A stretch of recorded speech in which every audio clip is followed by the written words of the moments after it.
Nabi itu teramat pemurah, dermawan. Lihat, kalau kita ngaku cinta sama Nabi Muhammad, tadi dikatakan oleh Rasulullah bahwasanya al-mahabbah asasul ma'rifah. Cinta itu adalah fondasi untuk mengenal kepada orang yang dia cinta. Maka kalau kita semakin mengenal sifatnya Nabi,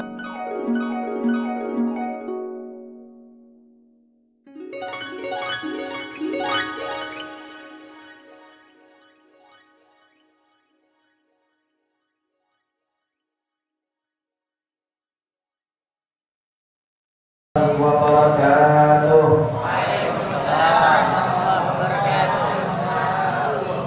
Alhamdulillah, alhamdulillahil sultanuh, al-wadihi burhanuh, al-mabsudi fil wujudi karamuhu wa ihsanuh, ta'ala majduhu wa anhu masya'nuh, khalaqal khalqa li hikmah wa ta'a alaiha ilmah, wa basata lahu min fa'idil minnati ma jara bihi fi aqdarihil qismah. Wassalatu wassalamu ala kasyifil ummah, fariqil qurba ja'al bisabilillah, sayyidina wa nabiyina wa habibina wa ruhina wa qurrata a'yunina wa maulana Muhammadin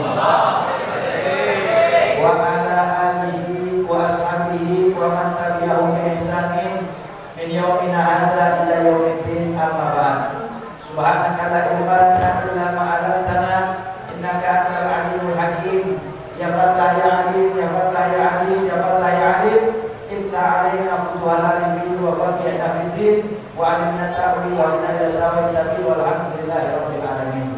Hadratul muhtaramin wal muhtaramat, segenap para alim ulama, para habaib, para kiai, para asatidz dan para sesepuh, tokoh masyarakat, tokoh agama, para hujat, aparatur pemerintah, baik TNI, Polri maupun sipil, mata Allah bidul hayatihim amin, wa nafa'ana bi ulumihim amin ya rabbal alamin.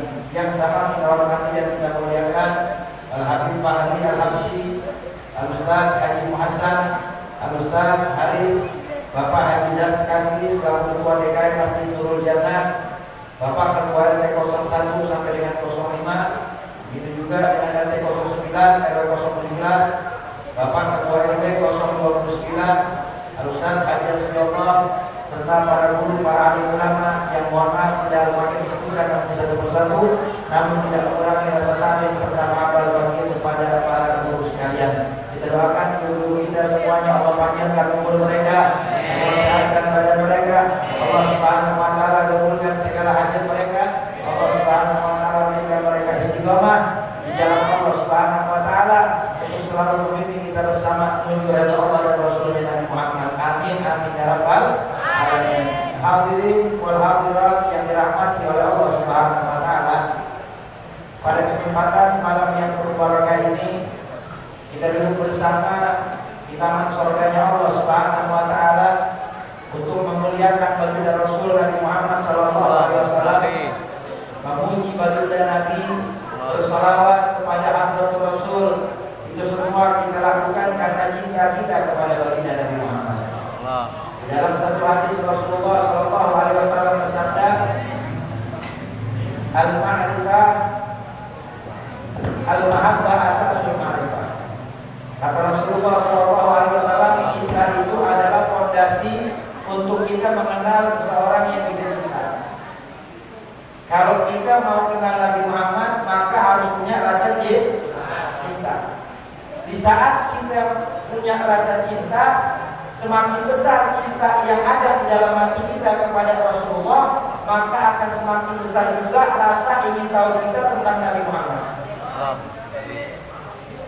Saya mau tanya nih sama pasukan-pasukan kampung yang di depan, kalau ada laki-laki demen sama perempuan, biasanya kan pengen tahu gak apa kesenangannya, pengen tahu gak apa hobinya. Hah? Bener gak? Ada nanya sama temennya, no si orang kira-kira hobinya apa sih makanannya? Oh dia makanannya makannya sebelah. Minumannya apa kira-kira minumannya? Ya dia demennya minum miras, minuman rasa. Tadi saya lewati di belakang mana orang miras kan minuman keras ya. jelas minuman rasa yang model-model haus, belendok, apalagi itu. Yang model gitu tuh. Ya. Orang kalau dia cinta pasti akan pengen tahu dari seseorang yang dia cinta. Kita cinta kepada baginda Rasul Nabi Muhammad SAW, maka kita juga harus lebih mengenal Nabi Muhammad. Pengen lebih tahu bagaimana Rasulullah SAW. Dan dengan duduknya kita di dalam maulid ini adalah satu momen untuk kita lebih dekat dan mengenal baginda Rasul Nabi Muhammad. Dibacakan sejarahnya Nabi Muhammad, diceritakan tentang bagaimana kehidupannya baginda Rasul Nabi Muhammad SAW. Rasulullah SAW itu punya sifat yang pemurah. Rasul punya sifat yang pemurah. Apa itu pemurah? Dermawan. Pernah satu ketika baginda Rasul Nabi Muhammad SAW ketika beliau sedang keluar dari rumahnya, pada saat itu Rasulullah mengenakan gamis yang baru dikasih hadiah sama sahabat. Gamis baru dikasih sama sahabat. Gamis baru dikasih. Kira-kira kalau baju menang dikasih, pas berpengen dipakai, kira apa kagak? Kira apa kagak? Rupa-rupanya ketika Nabi baru keluar dari rumah, ada satu orang fakir miskin. Ini fakir miskin, dia cegat Nabi Muhammad, lalu kemudian dia minta sedekah sama Rasulullah. Ya Rasulullah, saya belum makan, anak istri saya sudah berhari-hari belum makan, saya perlu ongkos buat pulang ke rumah saya jauh, saya nggak punya pakaian, yang saya punya cuma yang menempel di baju saya doang di satu, nggak punya lagi. Kata Nabi Muhammad, kalau uang saya juga nggak punya. Bahkan rumahnya Muhammad, kata Rasulullah, itu tumpunya udah gak nyala berbulan-bulan. Jadi Rasulullah itu dapurnya gak nyala-nyala. Kenapa? Gak ada makanan yang bisa dimasak buat dimakan. Nabi ganjel perutnya dengan batu-batu kecil sampai berminggu-minggu. Nabi ganjel perutnya dengan batu-batu kecil sampai-sampai ketika Rasulullah memimpin sholat berjamaah, itu sahabat di belakang ketika selesai sholat, mereka tanya sama Nabi, ya Rasul, apakah kau lagi sakit? Kata Nabi, enggak, saya sehat. Ya Rasul, apakah kau lagi sakit?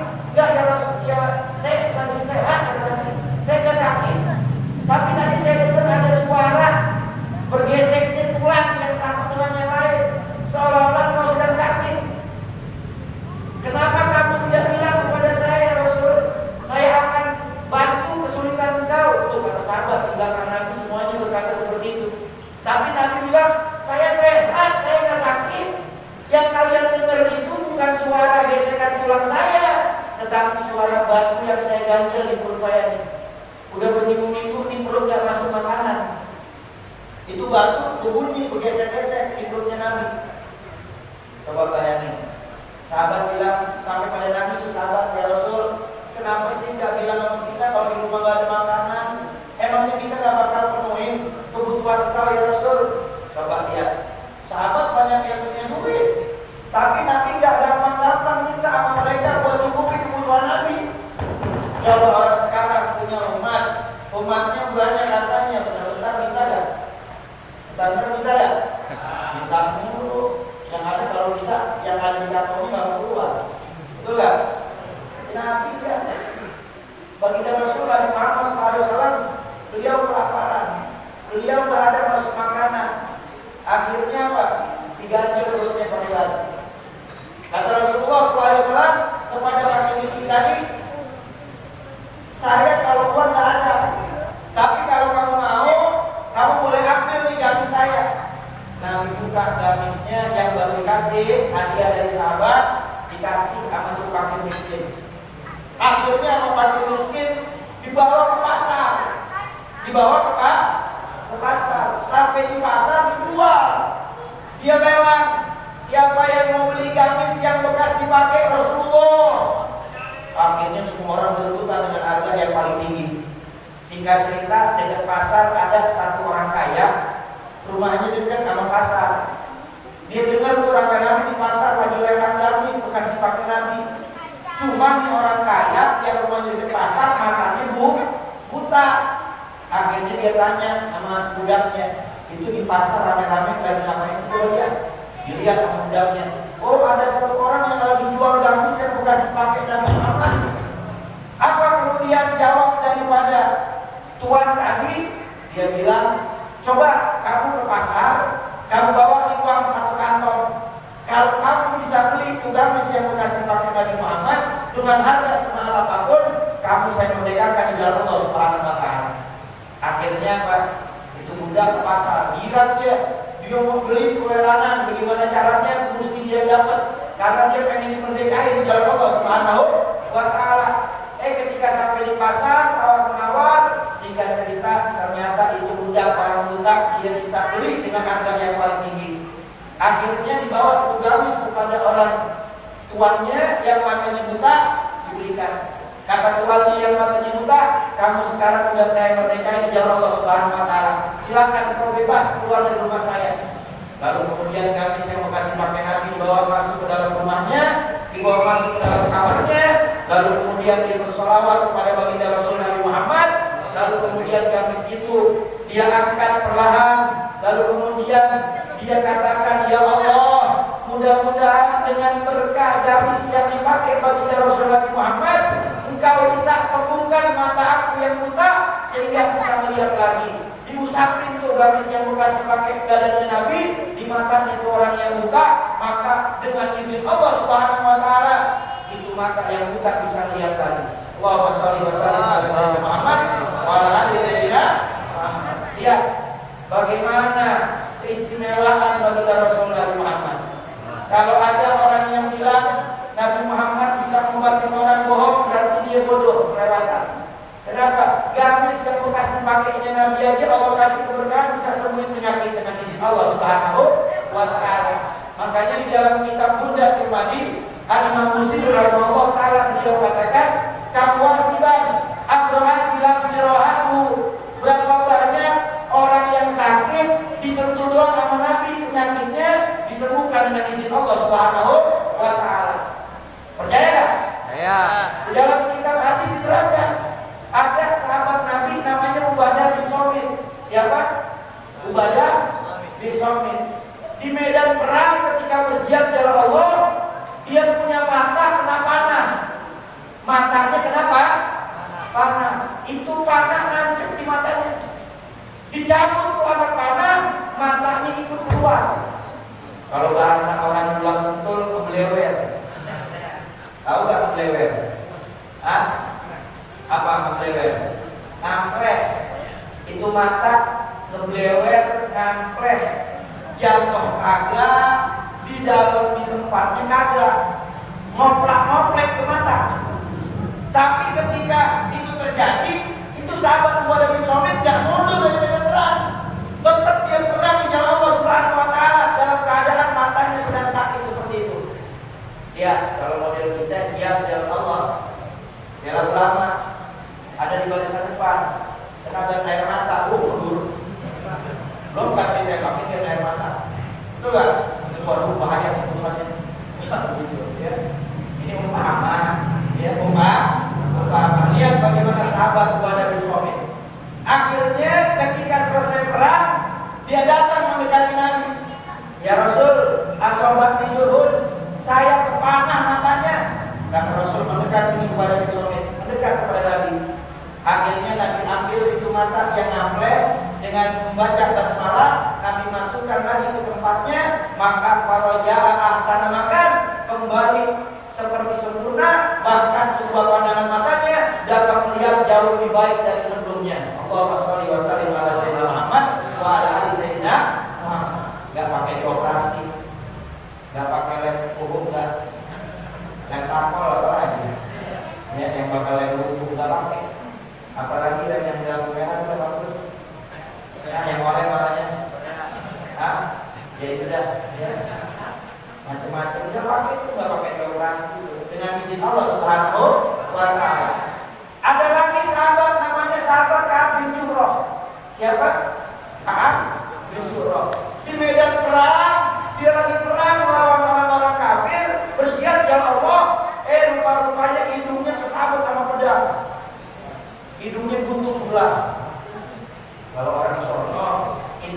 sahabat pedang, untung masih ada sisanya kan? Masih ada orang belasan dolar. Gak habis, gak hidupnya longsor. Akhirnya ketika itu apa? Dia tetap berperang di jalan Allah Subhanahu Wa Taala.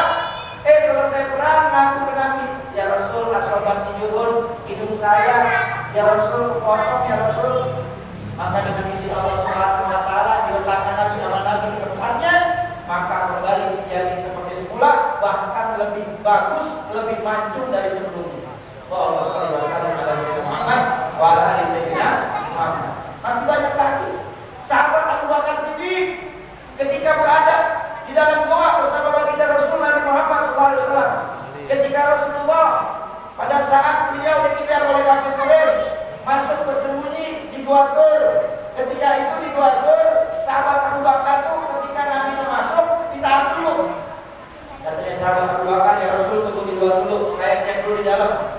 Aman gak kira-kira kalau kau masuk? Ini orang kalau cinta begitu, kekasihnya gak dikasih masuk dulu, tunggu di luar. Kalau saya udah periksa aman, baru kau masuk ya Rasul. Diperiksa tuh sama sahabat Abu Bakar, di dalam gua banyak lubang. Akhirnya sahabat Abu Bakar buka, dia punya jubah, dia punya imamah, dia punya sorban, ditambal-tambelin tuh lubang yang ada di dalam gua. Semua udah ketambal, sisa satu lubang. Tidak ada lagi yang bisa ditambal dengan pakaiannya, karena cuma ada satu helai gamis yang dipakai untuk menutup auratnya. Akhirnya dia ganjel tuh satu lubang dengan kakinya. Lalu Rasul dipersilakan masuk dalam gua. Ketika sampai di dalam gua, Nabi tertidur pulas istirahat di atas pahanya Sayyidina Abu Bakar Siddiq. Tertidur, jadi bantal gitu Sayyidina Abu Bakar. Ketika tidur pulas, rupa-rupanya sahabat Abu Bakar Siddiq karena saking pucetnya, saking lemahnya, saking menahan sakitnya, menetes keringat dari wajah sahabat Abu Bakar lebih mulia baginda Rasulullah Muhammad. Rasul terbangun. Kata Rasulullah, apa yang terjadi pada Umay Abu Bakrin? Mabar kaya Abu Bakrin. Kata sahabat Abu Bakar, adaban itu baru ya Rasulullah. Dari tadi kaki saya digigitin sama ular ya Rasul. Dari tadi kaki saya digigitin sama ular. Dan kata ulama sirah, itu ular yang patokin kakinya sahabat Abu Bakar, itu gak ada niatan buat nyakitin sahabat Abu Bakar. Cuman karena dia berusaha pengen keluar dari lubang, karena saking cinta dan rindunya pengen memandang wajahnya Nabi Muhammad. Jadi yang jadi pengarang mungkin digelegetin, padahal kakinya Sayyidina Abu Bakar. Akhirnya apa? Kata Rasulullah, keluarkan kaki Abu Bakar, dikeluarkan sama Rasulullah. Lalu kemudian kembali ke Rasulullah Muhammad, diusap kakinya Abu Bakar dengan basmalah, maka kembali seperti semula, bahkan sehat lebih baik dari sebelumnya. Allahumma sholli wa sallim ala sayyidina Muhammad wa ala ali sayyidina Muhammad. Iya. Ini kalau kita lihat kisah-kisahnya Nabi, makin cinta sama Nabi, makin kagum sama Nabi. Karena Nabi kita adalah Nabi yang paling istimewa, Nabi yang paling luar biasa, pemurah. Dan gamis boleh dikasih baru dipakai, ada fakir miskin diminta lalu kemudian dikasih. Kata Allah dalam Al-Quran, dan tanalul birra hatta tunfiqu mimma tuhibbun. Tidak dikatakan seorang itu berbuat kebaikan sampai dia menginfakkan sesuatu yang paling dia cintai.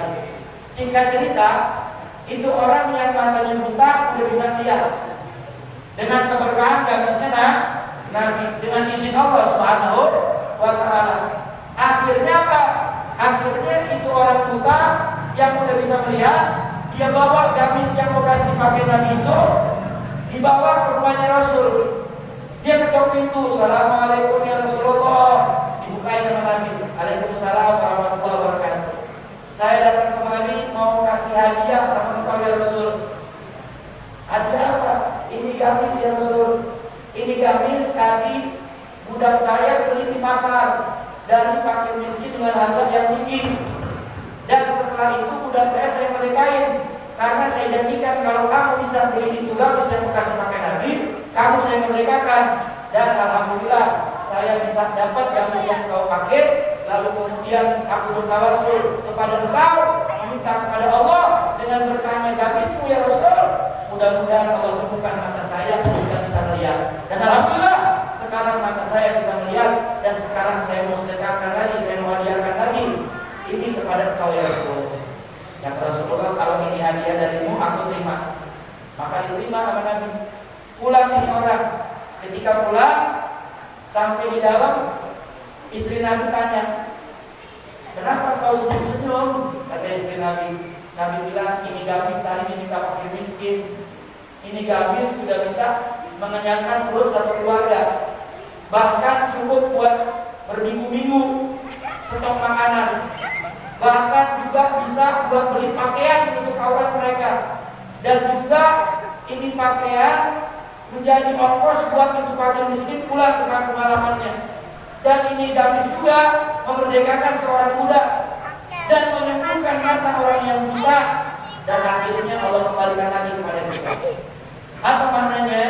Maknanya semua yang kita punya titipan dari Allah.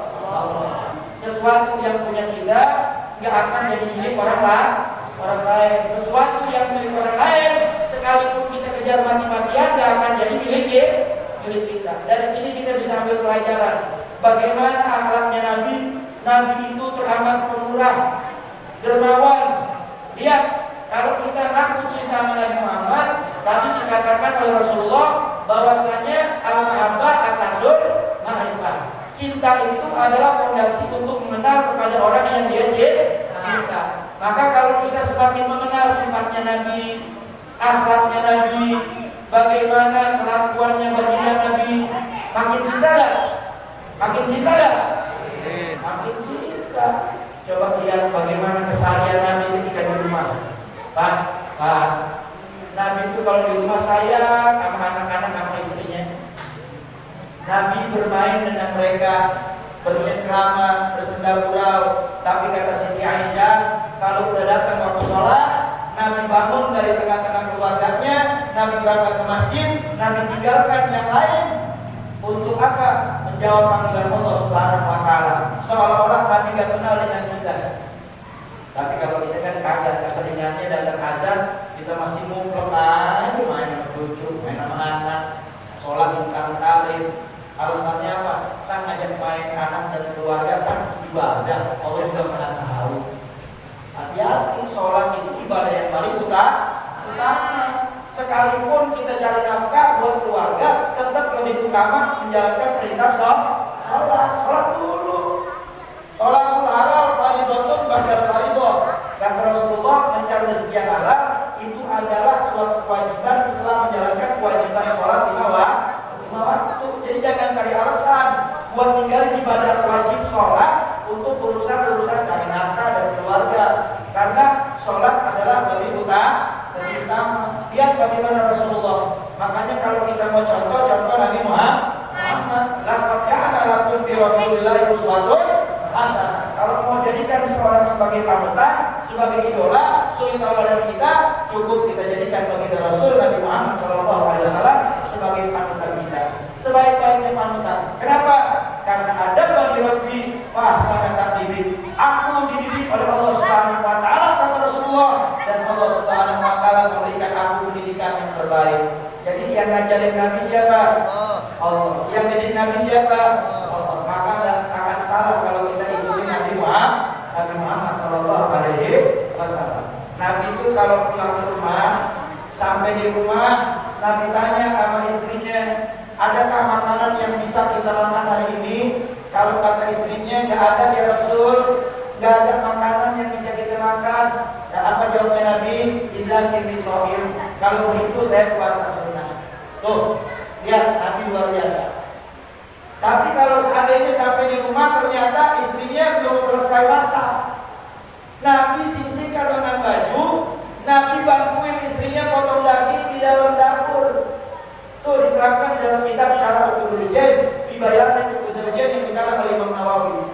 Jadi Nabi itu kalau nyampe di rumah masakan belum matang, Nabi bantuin ikut potongin daging. Kira-kira, Bang, masih hidup? Diam aja. Kira-kira orang bulan Sentul, kalau misalnya nyampe rumah bini belum kelar masak, kira-kira tengah hari pulang wajib pulang, nanya, ini udah makan, masak belum? Gue mau makan, ini lapar. Belum, Bang. bantuin bini masak di dapur, apa nyap-nyap ngomel-ngomel? Hah? Emang biasa tuh, jadi sambil blended. Itu dari pagi ngapain aja lu main HP-an mulu ya? Sujudnya ada blendednya.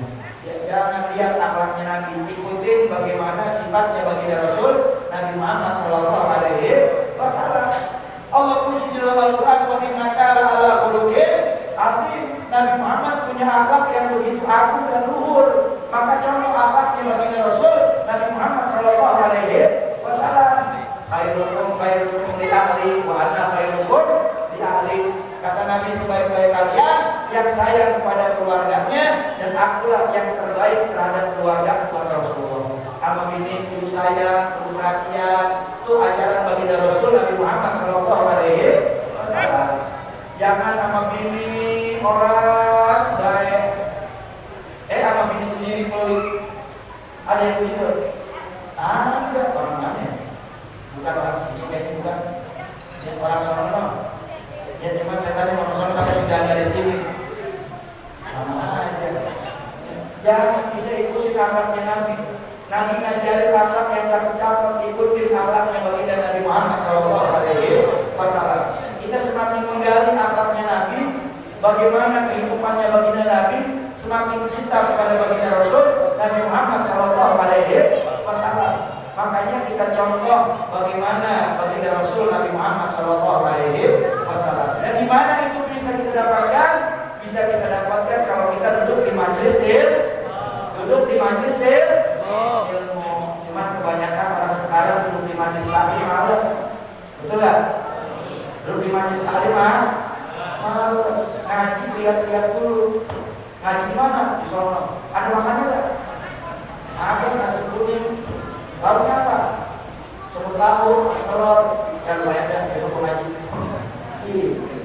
Kadang-kadang lihat dulu ada makanan yang kagak. Ngaji wajib. Mau ada makanan yang kagak, duduk di majelis ilmu, biar kita makin paham ada agama, biar makin kenal baginda Rasul Nabi Muhammad Sallallahu Alaihi Wasallam. Karena inti daripada peringatan Maulid baginda Rasul Nabi Muhammad adalah mengikuti daripada akhlaknya Nabi, mencontoh daripada tauladannya baginda Rasul Nabi Muhammad Sallallahu Alaihi Wasallam. Maka saya mengajarkan anak muda untuk kita ikutin bagaimana suri tauladannya baginda Rasul Nabi Muhammad. Duduk di majelis ilmu, jangan jauh-jauh dari ulama. Kenapa? Karena kata baginda Rasul Nabi Muhammad Sallallahu Alaihi Wasallam, man jalasa sa'atan indal ulama sa'aten, au akala ma'hu lukmaten, au sami'a minhu kalimaten, au masya ma'hu khutbaten, aqallahu ta'ala lahu jannaten likuli jannatin di seluruh dunia kamaten. Kata Rasulullah, siapa orang yang dia mendengarkan majelisnya ulama walaupun cuma 2 kalimat, mendengarkan di majelisnya ulama walaupun cuma 2 kalimat, atau dia makan bersama ulama walaupun cuma 2 suap, makan bareng ulama 2 suap, atau dia ikut ngantri ulama, nemenin ulama walaupun cuma 2 langkah, maka Allah akan berikan kepadanya kemudahan untuk dapat 2 surga yang setiap satu surga itu lebih besar daripada dunia beserta isinya. Kayaknya nggak dapat surga. Dulu di majelis ilmu. Sekarang orang kebanyakan ada cintanya palsu. Kalau giliran ada ulama yang meninggal, update status innalillahi wa inna ilaihi raji'un, turut berbela-sungkawa. Tapi giliran ulama masih hidup, dia nggak mau duduk di majelis taklimnya, nggak mau ngaji di majelis ilmunya, nggak mau duduk di pondok pesantrennya. Tapi giliran meninggal, ya Allah sedih banget nih kehilangan ulama. Tapi giliran masih hidupnya nggak mau duduk di majelis taklimnya. Berarti cintanya palsu. Maka jangan sampai cinta kita palsu. Mumpung kita punya ulama masih banyak yang pada hidup, belum diambil semua sama Allah, yuk kita deketin mereka, duduk di majelis taklim mereka, ambil ilmu mereka, sebelum nanti ulama-ulama habis dicabut semuanya oleh Allah Subhanahu Wa Taala, tersisa hanya orang yang bodoh yang dia berfatwa tanpa dalil dan ilmu sehingga sesat menyesatkan orang lain. Alhamdulillah, mudah-mudahan kita semua yang duduk di majelis yang mulia ini tidak bangkit dari tempat yang mulia ini, kalau saya menjadi ampun oleh Allah Subhanahu Wa Taala. Yang kita mengumpulkan kita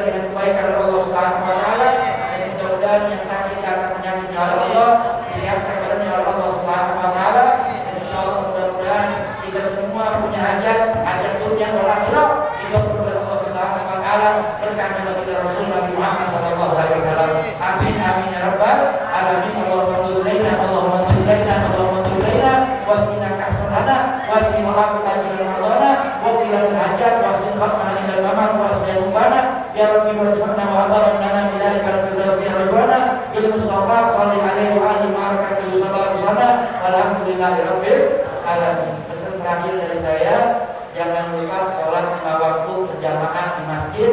Takbiratul ihram pertama bersama imam, shaf pertama. Kalau kita betul-betul ngaku cinta sama Nabi Muhammad, karena sholat ini adalah fondasinya agama. Sholat adalah yang pertama akan ditanya ketika kita dibangkitkan di mahsyar. Sholat yang akan menjadikan amal ibadah kita semua diterima dan tidak diperiksa lagi oleh Allah Subhanahu wa taala. Intinya adalah sholat. Ya, maka kerjakan sholat 5 waktu, jangan digampang-gampangin, jangan ditinggal-tinggalin. Buktiin cinta kita sama